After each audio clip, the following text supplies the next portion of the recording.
OnePlus brand నుంచి 2 కొత్త mobiles launch అయినాయి. ఒకటి వన్‌ప్లస్ నార్డ్ సీ6, ఇంకోటి వచ్చేసి వన్‌ప్లస్ నార్డ్ సీ6 లైట్. ఫస్ట్ వన్‌ప్లస్ నార్డ్ సీ6 వచ్చేసి దీంట్లో మనకు 144 hertz 1.5K flat AMOLED display వస్తుంది. దాంతోపాటు స్నాప్‌డ్రాగన్ 7 Gen 4 ప్రాసెసర్ కానీ 8000 mAh battery, 80 watts fast charging. Overall ఈ మొబైల్లో ఫీచర్స్ మాత్రం డీసెంట్గానే ఉన్నాయి. ఈ మొబైల్ ప్రైస్ వచ్చేసి 30,000 రూపాయలు పెట్టినారు. దాంతోపాటు 2,000 రూపాయలు కార్డ్ ఆఫరు. ఈ బడ్జెట్లో ఈ మొబైల్ తీసుకోవచ్చా లేదంటే దీనికన్నా ఇంకా బెస్ట్ మొబైల్స్ ఉన్నాయి సేమ్ బడ్జెట్లో. పోకో ఎక్స్8 ప్రో కానీ, Realme GT70, Vivo T4 pro, ఈ 3 కూడా బెస్ట్ ఆల్టర్నేటివ్ మొబైల్స్ అని చెప్పొచ్చు.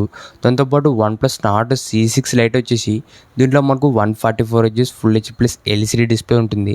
డిస్ప్లే మాత్రం చాలా యావరేజ్. దాంతోపాటు కెమెరాస్ కూడా దీంట్లో చాలా యావరేజ్ ఉంటాయి. దీంట్లో ప్రాసెసర్ వచ్చేసి MediaTek Dimensity 7400 apex processor. Overall OnePlus Nord సీ6 లైట్లో ఫీచర్స్ మాత్రం చాలా యావరేజ్గా ఉన్నాయి. ప్రైస్ వచ్చేసి 21,000 రూపాయలు పెట్టినారు. ఇదే బడ్జెట్లో దీనికన్నా బెస్ట్ ఆల్టర్నేటివ్ మొబైల్స్ గురించి మాట్లాడితే రియల్మీ P4 5G కానీ, రియల్మీ నార్జో 80 Pro 5G, ఇవి రెండు కూడా బెస్ట్ ఆల్టర్నేటివ్ మొబైల్స్ అని చెప్పొచ్చు.